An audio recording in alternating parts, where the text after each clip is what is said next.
I'm going to answer some of the questions that I got. I believe that I cover every section that I meant to.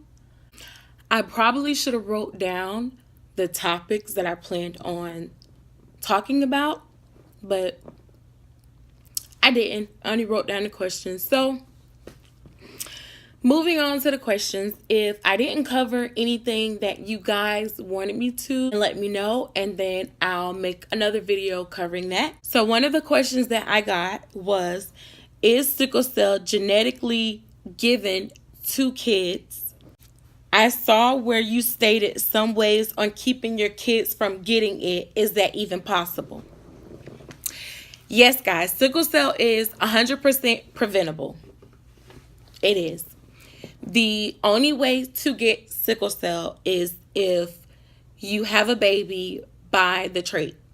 It's not something that's inherited like freckles or dimples or eye color or anything like that. Some ways to prevent your kids from getting sickle cell is to know the status of your partner, if they have sickle cell or if they have sickle cell trait. Most people have sickle cell trait and they don't know that they have the trait until they have the kid with the disease, and then both mother and father find out that they have sickle cell disease. That's how my mom found out that she had sickle cell trait, was because I was born with sickle cell disease. So before you guys have kids, I would get tested to see if either of you have the trait and go from there, because it's a conversation to have. Because when I say that it's one hell of a disease, it's something you don't want your kids to have. So it bears the conversation. Why do they always get acute chest? That one just really depends on the person. I've had acute chest syndrome a few times. It just kind of stemmed from pneumonia, and it's like way worse than pneumonia, and that some sicklers actually have died from acute chest syndrome. I honestly don't know why some people get it a lot more than others. It just depends on the care of each individual. I do know that a lot of them get it if they've been in the hospital for long periods of time, and with them not moving and not expanding their lungs deep enough, because some sicklers are a lot older than me and they've never had acute chest syndrome, and I've had it twice. And then, why are they always warm and thirsty? The thirsty part is I usually am always thirsty because of certain medicine that I'm on. And then in crisis, like if I feel like I'm dehydrated, I tend to be a lot more thirsty than I would if I'm not. But most of it is always because of, in my case, I can't speak for other people, most of it in my case has always been because of a certain medicine that I'm on, and those are possibly like side effects from it.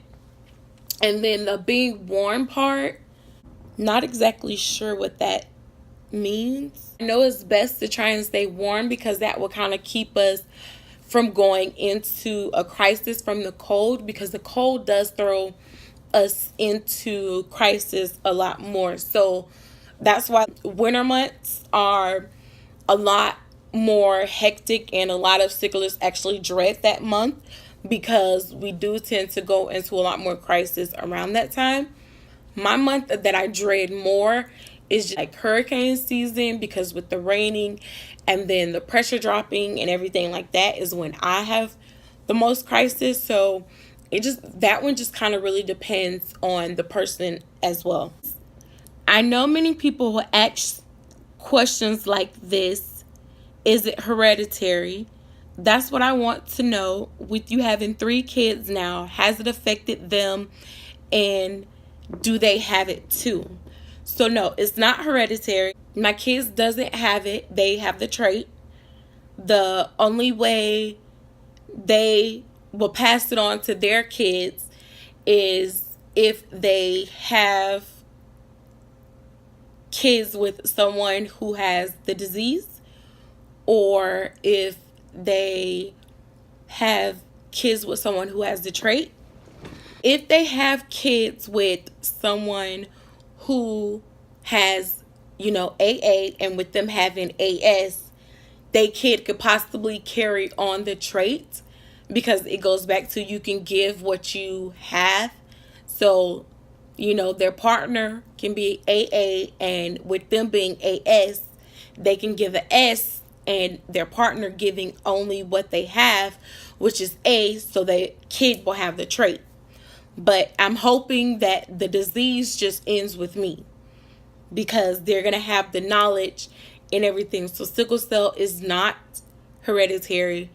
It's not something that's passed on. It is 100% preventable. It just takes a strong, willing person that's willing to do it. I'm not judging anyone. All I can do is just give you guys the information, and then what you guys choose to do with it once you get the information is completely up to you. But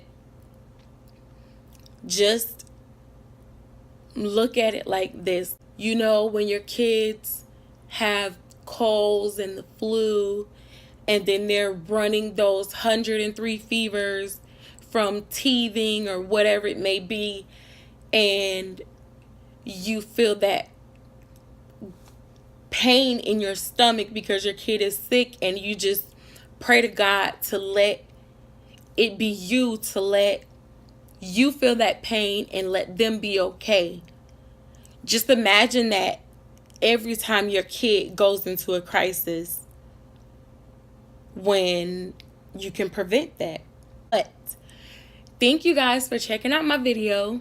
Once again, it's just so much, and I didn't want to make the video extremely long. It's a lot of information to just get in a few minutes. So September is Sickle Cell Awareness Month, and I urge you guys to look up sickle cell, figure out what it is, and find ways to prevent it. Remember, it is something that you do not want your kids to have. If you have to, there's videos of parents who kids have sickle cell, and they record them just to kind of get the awareness and the knowledge out. So go look at those videos and imagine that being you and your kid, and ask yourself, can you handle that every time your kid is in a crisis like that? And if you can't, then you need to prevent that. So sit down, have this discussion with your partner. Go learn your status. Sickle cell is 100% preventable, and I pray that you guys prevent it.